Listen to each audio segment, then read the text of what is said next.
नमस्कार, आप देख रहे हैं सी न्यूज और मैं हूं ज्योति अरोड़ा। आइए नजर डालते हैं इस वक्त के न्यूज बुलेटिन पर।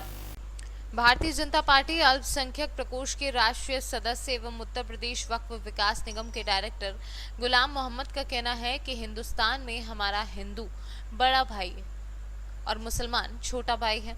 सभी लोग आपस में मोहब्बत के साथ मिलजुल कर ईद के त्योहार को मनाएं और रक्षाबंधन की सभी लोग सब समाज के मिलजुल कर आपस में एक दूसरे के साथ खुशियां बांटें।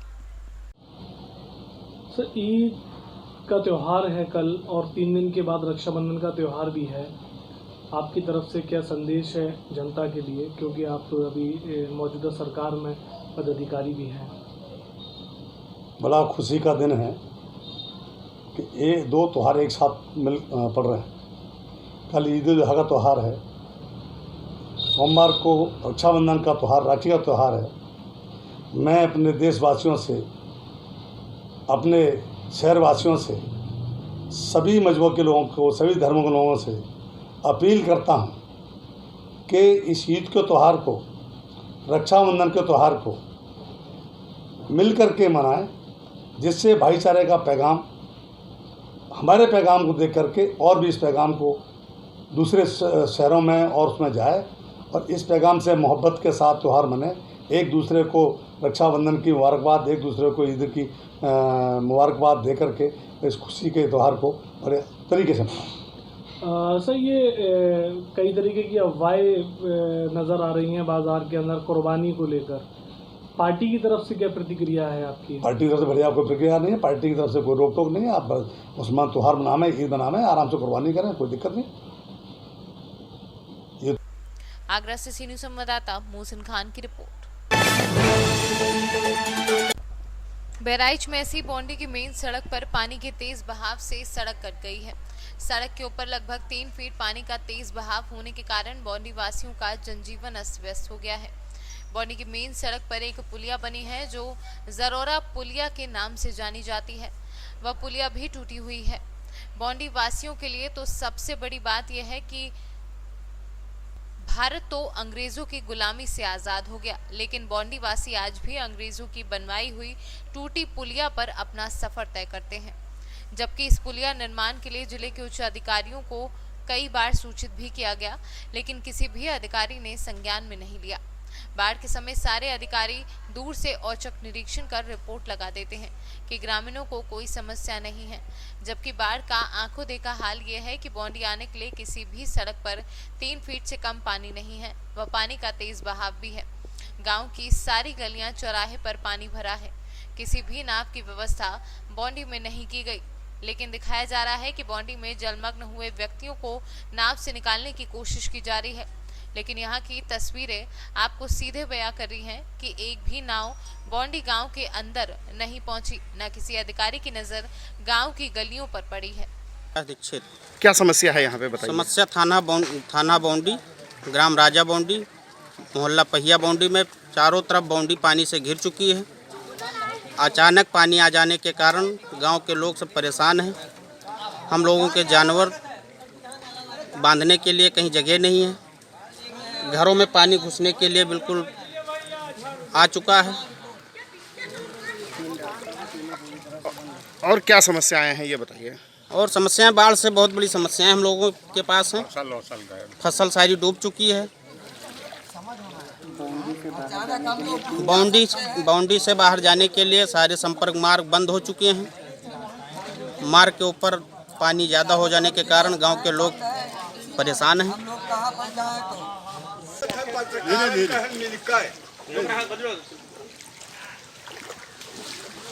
क्या नाम है दादा, कहाँ से? राम नाई, पहिया बाउंड्री में घर है हमारा और 20 मीटर हम सब घाघरा से जाते महन।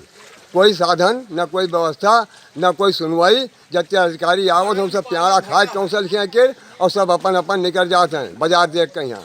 और हम लोग बिल्कुल किनारे हैं घाघरा के, कोई सुनवाई नहीं है। न कोई MP सुने, न कोई MLA सुने, न कोई विधायक सुने, न कोई अधिकारी सुने। हम लोग क्या करें, हम लोग तो मर रहे हैं वैसे। और हम सब अपन अपन जो खो जाए ठोकर पर से कूद के यहाँ। कोई सुनवाई नहीं है हमारे सबका। सामान देखो सब लिए मूल्य पर यहाँ लागे जाते, सब कपड़ा लगता सब भीग गए हैं। कोई सुनवाई नहीं है, कोई सुनवाई नहीं है। कहूँ से कोई ना देखा था कि हाँ कोई मर रहे हैं, कोई जी रहे हैं। वोट लेना काम है खाली, बाकी जनता कोई सुनवाई नहीं। बुढ़िया सारी सब सेल कर देने गए हैं बंधा पर की, पानी नहीं निकल रहा है। क्या वो लोग वोट देते हैं, हम लोग वोट नहीं देते हैं? कोई सुनवाई नहीं है। बहराइच से सीनू संवाददाता प्रेम तिवारी की रिपोर्ट। बरेली में कोरोना संक्रमण के बढ़ते मामलों को यूपी सरकार बेहद गंभीर है। दरअसल बरेली में कोरोना के चलते 50 से अधिक लोग अपनी जान गंवा चुके हैं। वहीं हर रोज कोरोना संक्रमित के मामले रिकॉर्ड स्तर पर आ रहे हैं। सरकार ने कोरोना से निपटने की तैयारियां और कोविड अस्पतालों में इंतजाम पर रखने के लिए नोडल ऑफिसर नवनीत सहगल बरेली पहुंचे। उन्होंने कलेक्ट्रेट पहुंचकर कोविड कंट्रोल रूम देखा और कोविड मरीजों के परिवार वालों से बातचीत कर वास्तविक स्थिति जानने की कोशिश की। एक जानकारी के मुताबिक कोरोना पर काबू पाने के लिए नोडल अधिकारी नवनीत सहगल के साथ पीजीआई की एक टीम बरेली पहुंची। इस मौके पर नोडल अधिकारी नवनीत सहगल ने कहा कि सरकार कोविड को कंट्रोल करने के लिए भरसक कोशिशें कर रही है।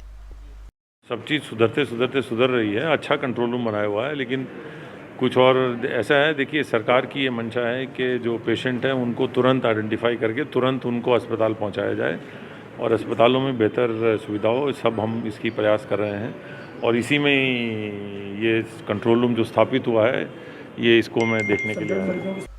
बरेली से कैमरा पर्सन श्रीराम शर्मा के साथ विनय सिंह चौहान की रिपोर्ट।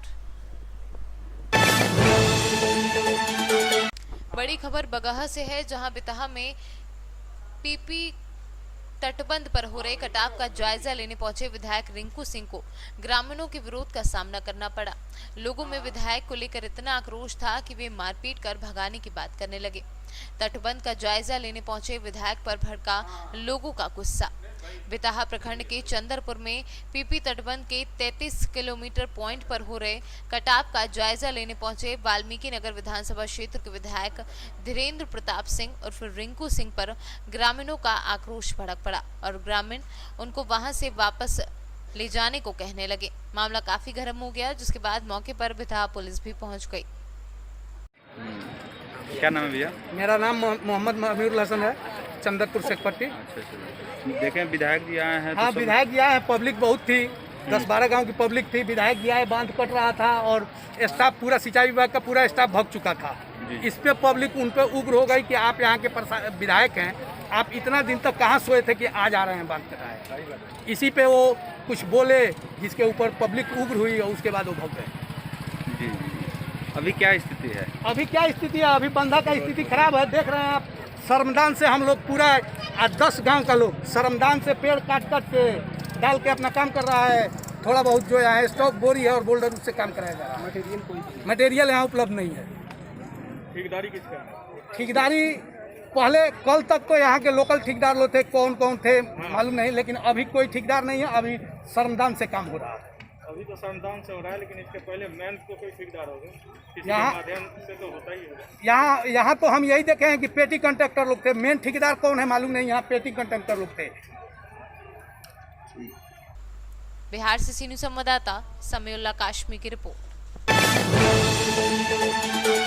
जनपद फतेहपुर की ग्राम पंचायत छिछनी में बिजली की समस्या को लेकर किसान गोष्ठी का आयोजन किया गया, जिसकी अध्यक्षता कर रहे रामस्वरूप सिंह मुख्य अतिथि के रूप में समाजवादी पार्टी के पूर्व जिलाध्यक्ष वीरेंद्र सिंह यादव गोष्ठी का संचालन कर रहे राकेश सविता मौजूद रहे। इस मौके पर छिछनी सरकारी समिति के अध्यक्ष राम नारायण सिंह यादव व अन्य सभी ग्रामीण मौजूद रहे। इस समय मैं श्री राम निवृत्ति छिछनी ग्राम सभा ब्लॉक हंसवा में उपस्थित हूँ और कुछ किसानों की समस्याओं को लेकर यहाँ मौजूद पूर्व जिलाध्यक्ष वीरेंद्र यादव जी उपस्थित हैं। और ये फरीदपुर पावर हाउस की समस्या, बिजली न आना, 10 मिनट रहना चली जाना, विद्युत की समस्या की भारी। और ये विद्युत कब चालू की गई, ये पावर हाउस कब बना, कब उद्घाटन हुआ था? मैं महोदय जी से कुछ प्रश्न पूछ रहा हूँ। महोदय जी, आप ये बताइए, पावर हाउस 2013 में शायद मेरे ख्याल में उद्घाटन हुआ था, तो ये देरी क्यों, कैसे हो पाई? भाई साहब, ये 2013 में जी फरीदपुर बिजली पावर हाउस का शिलान्यास हुआ था। जी। किन्हीं कारणोंवश सरकार की अदला बदली की वजह से जी। इसमें देरी हुई है और हम लोगों ने कई बार इसको संचालित करने के लिए कई बार प्रयास किया। जी। कई बार धरना दिया, प्रदर्शन किया। जी। पावर हाउस फरीदपुर में भी एक्शन को अधिकारियों को कई बार हम लोगों ने बुलाया। जी। और बड़े प्रयास के बाद अभी हाल में ही ये संचालित हो पाया है। जी। और इसको संचालित होने के बाद में किसानों को, छात्रों को, नौजवानों को पर्याप्त मात्रा में बिजली मिल रही है। जी। अभी इसमें कुछ थोड़ी बहुत कमियां हैं, उन कमियों को दूर करने का लगातार प्रयास हो रहा है। जी। ये क्षेत्र हमारा बहुत अत्यधिक पिछड़ा हुआ है। जी। और इस क्षेत्र में बिजली, पानी, सड़क की बहुत बड़ी समस्याएं थी। जी। जब मैं 2010 में चुनाव लड़ने आया था तो मंदिर तक आने में मेरा कुर्ता पैजामा पूरा का पूरा मिट्टी से भर गया था। जी। मैंने इस गांव को अखिलेश जी से कह के लोहिया गांव में चयनित कराया और पूरे गांव का रास्ता, बड़ा रास्ता मैंने इसको पक्का कराया। जी। कम से कम 250 पक्के आवास मैंने बनवाए। जी। लोगों को घर बनाए, ये काम मैंने किया। जी। आगे बताएं। ये जो कुसुम्भी वाला मार्ग जो कुसुम्भी से आया हुआ है, इसके विषय में आप क्या कहेंगे? ये टूटा हुआ है। छिछनी, कुसुम्भी और रमुआ फिर राधानगर, जी। ये मार्ग पूरा का पूरा जर्जर हो गया है। जी। अभी हमारे साथी राकेश, सविता जी ने और तमाम साथियों ने जी। जी। इस मैटर को उठाया है। ये निश्चित रूप से 2-2.5 महीने के अंदर इसमें काम लग जाएगा। यद्यपि मैं मात्र जिला पंचायत सदस्य हूँ, मेरे अधिकार क्षेत्र से बाहर है, लेकिन मैं इसकी लिखा पढ़ी करके, प्रयास करके और अधिकारियों से मिलके 2-2.5 महीने के अंदर इस काम को शुरू कराने का पूरा प्रयास करूंगा। समस्या के विषय में कुछ बताएंगे? क्या समस्या आपकी? सर जी, मैं राकेश सविता, कामरेड राकेश सविता जी। और जिला महासचिव मानवाधिकार उपभोक्ता फोरम ट्रस्ट, जिला इकाई फतेहपुर। हमारे बिजली की समस्या इस क्षेत्र की बहुत जटिल थी, क्योंकि गाजीपुर का जो टेल इलाका था, ये छिछनी, सभापुर, खैराहा, ये टेल इलाका है। और असोथर के कुछ गांव टेल इलाका में थे, छीतमपुर, बीरापुर, राधानगर का टेल इलाका था, मिचकी, फरीदपुर। तो इस तरह से ये 10-11 साल पहले से ये प्रयास किया जा रहा था और 2013 में माननीय सांसद जी द्वारा शिलान्यास हुआ, कासिम हसन जी विधायक जी के द्वारा हुआ। लेकिन बीच में जब समस्याएं आती थी तो हम लोग प्रशासन से मिल करके लगातार धरना प्रदर्शन के माध्यम से हम बराबर इस क्षेत्र में लड़ाई लड़ते रहते हैं।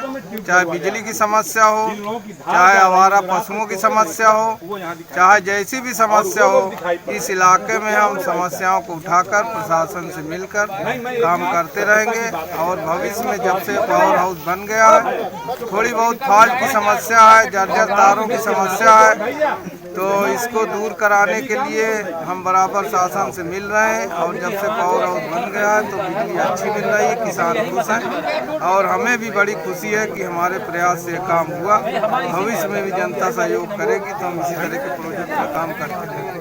बहुत बहुत धन्यवाद। फतेहपुर से सीनू संवाददाता हुकुम सिंह की रिपोर्ट। माधोगढ़ जालौन खेत में 65 वर्षीय अधेड़ का शव मिलने से ग्रामीणों में मचा हड़कंप। मौके पर पहुंची स्थानीय पुलिस ने शव को कब्जे में लेकर पंचनामा भरकर पोस्टमार्टम के लिए भेजा। संदिग्ध अवस्था में शव मिला है, सर क्या जानकारी, पूरा क्या मामला? ये सोपता गांव के श्री राम सिंह हैं, जिनकी उम्र करीब 64-65 साल है। इनकी डेड बॉडी मिली है ये धर्मपुरा गांव के पास। उस पर उनको उनके लड़के की तहरीरी जो सूचना दी गई पहुंची, उस पर दर्ज कर लिया गया है और पोस्टमार्टम के लिए डेड बॉडी को पंचायतनामा के बाद भेज दिया गया है। हम लोग गहनता से इस पर जांच कर रहे हैं और जो कार्यवाही विधि के अनुसार है उसको किया जाए। सर परिवार परिजनों का कहना है सर हत्या का आरोप जताया जा रहा है, तो क्या है सर उसमें पूरी जानकारी, क्या सत्यता है? ये सारी चीज़ें पोस्टमार्टम के बाद क्लियर हो जाएंगी और सभी पहलुओं पर हम लोग जांच कर रहे हैं। कार्रवाई सख्त से सख्त की जाएगी, जो भी सही होगा। क्या नाम है चाची आपका? रोजा। क्या मामला था पूरा जो? कोई मामला नहीं था, बाजार करने गए थे शाम को, कुछ नहीं था। कोई आपसी रंजिश थी पुरानी या किसी से? कोनो कुछ नहीं थी रंजिश,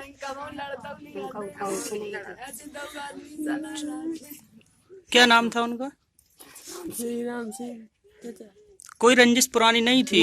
कोई ऐसी वजह नहीं थी या घर से कोई झगड़ा नहीं हुआ था या कोई वजह? किसी से नहीं, शाम को बाजार करन खाली। जालौन से सीनियर संवाददाता जितेंद्र कुशवाहा की रिपोर्ट। समाजवादी पार्टी के गरोठा विधानसभा क्षेत्र के पूर्व विधायक दीप नारायण सिंह यादव ने कहा कि इस बार भी हर वर्ष की तरह वह अपने क्षेत्र की 1000 गरीब बहनों के साथ रक्षाबंधन का त्योहार मनाएंगे, लेकिन इस बार सामूहिक आयोजन नहीं करेंगे। उन्होंने कहा कि कोरोना महामारी को देखते हुए हम बिल्कुल ये नहीं चाहते कि कोई भी इस महामारी की चपेट में आए, इसलिए इस बार सार्वजनिक रक्षाबंधन समारोह कार्यक्रम को स्थगित कर दिया गया है। अपने सभी बहनों से प्रार्थना करता हूं कि हम लोग विगत 10 वर्षों में हर बार रक्षाबंधन के दिन बड़े धूमधाम के साथ इस उत्सव को मनाते थे।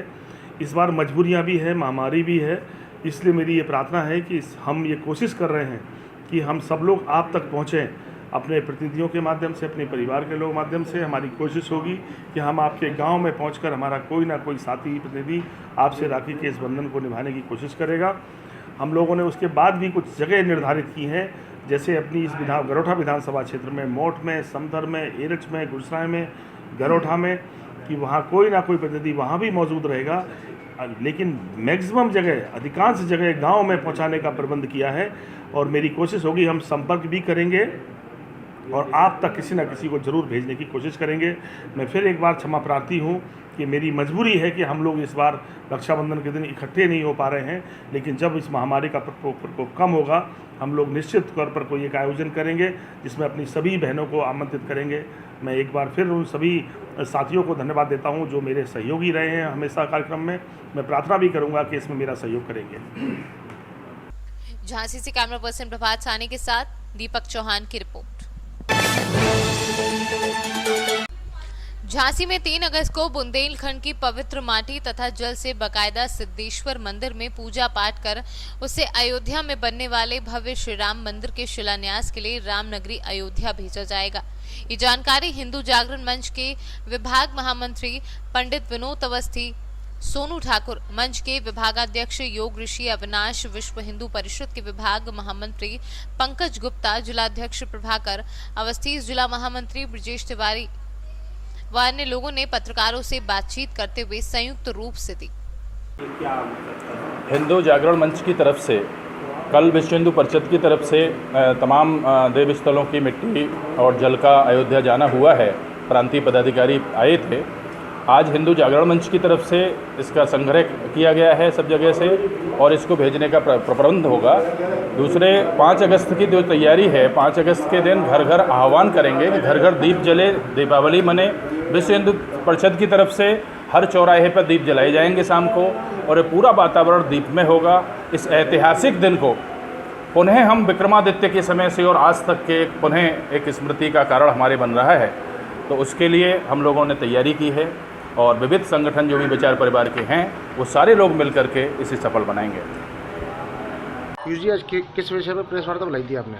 आज प्रेस वार्ता थी, उसका विषय था कि 5 तारीख को राम मंदिर का निर्माण होना है।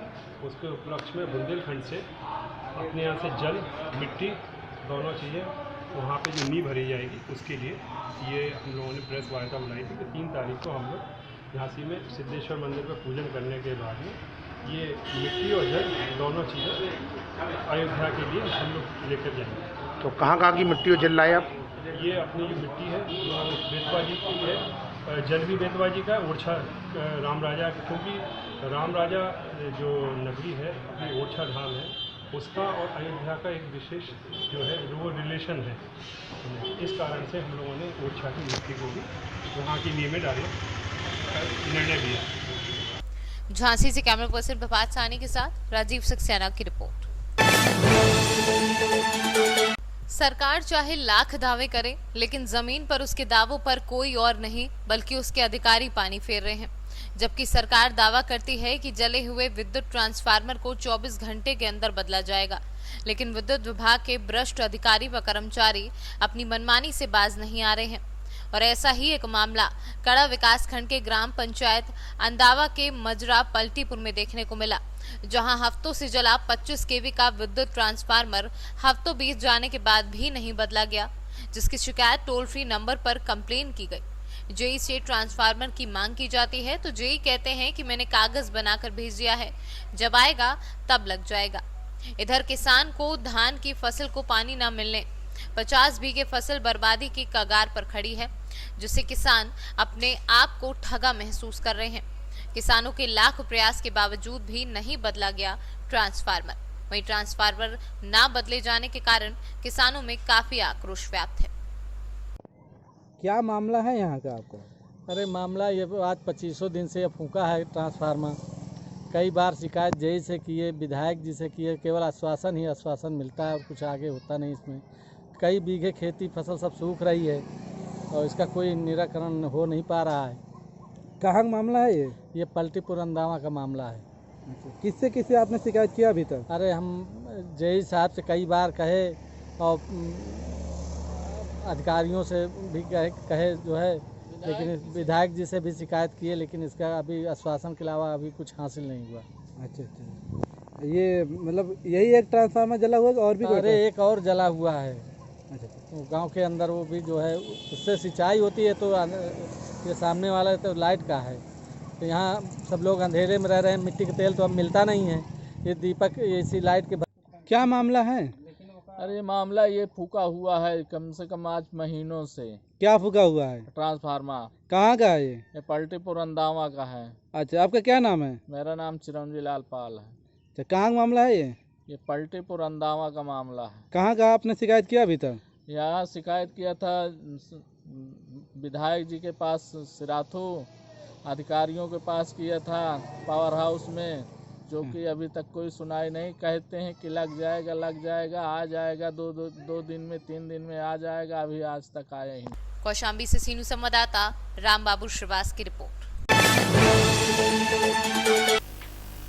इस वक्त के न्यूज बुलेटिन में फिलहाल इतना ही। देश और दुनिया की तमाम बड़ी खबरों के लिए आप देखते रहिए सी न्यूज। हर खबर आपके साथ, आपके हाथ।